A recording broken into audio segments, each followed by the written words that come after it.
All right, so this is my project. I called it Street View.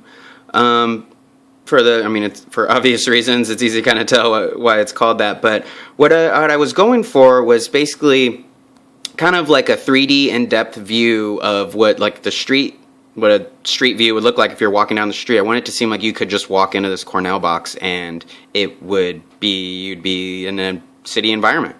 That was like kind of what I was going for. I use these images in the back of the street in the back and on both sides to kind of give it that, city feel.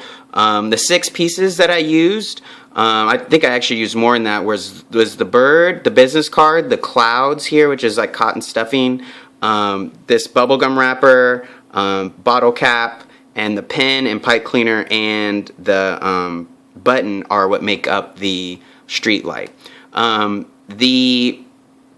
The blue wire here is a wire connector between 2 earplugs that I cut in half. They kind of represent a clothesline hung between 2 buildings, and I use these mini clips that I had as well as this business card.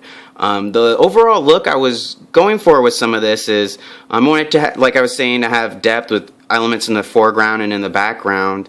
And with this business card here, I know as if to scale, I was kind of thinking when I was making this that if you were like walking down the street and you look, that the business card would act as a sign, like a business sign.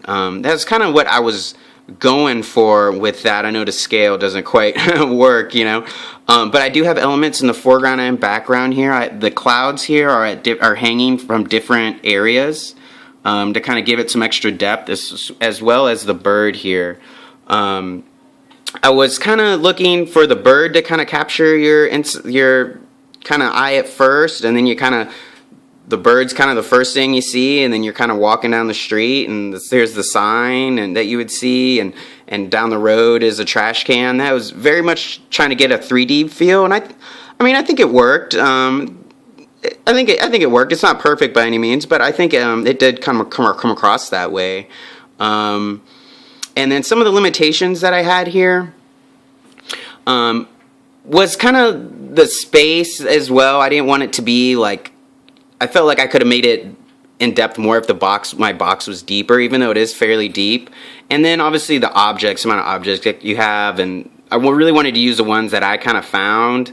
I really kind of wanted to stick to that, so that was kind of tough trying to figure out what's the best way to incorporate everything with elements making sense, because there is elements that we collected that really wouldn't help for this at all. So that's kind of what I was thinking. I chose to go with this box itself because I didn't want to do like a shoebox or anything, because I wanted it to kind of look like pieces of wood just gathered and just like kind of stapled together so I wanted to have a kind of like a rustic feel to it. You see how deep it goes. It's fairly deep. I kind of thought I should perhaps could get it better. And then one thing also I was thinking maybe a limitation that I had was that the box itself, maybe I could have painted it. I was kind of messing around with doing that idea, but at the same time I kind of like the way the wood frames everything, so I'm not 100% sure whether I would do that still or not.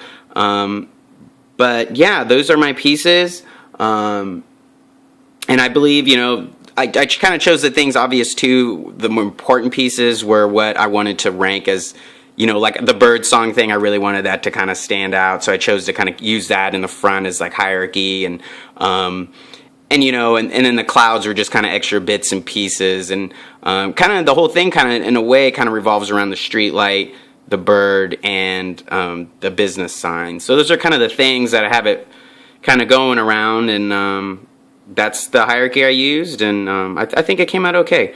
But thank you very much for the class. It was awesome. I really did enjoy it, and have a great summer, and I'll see you around.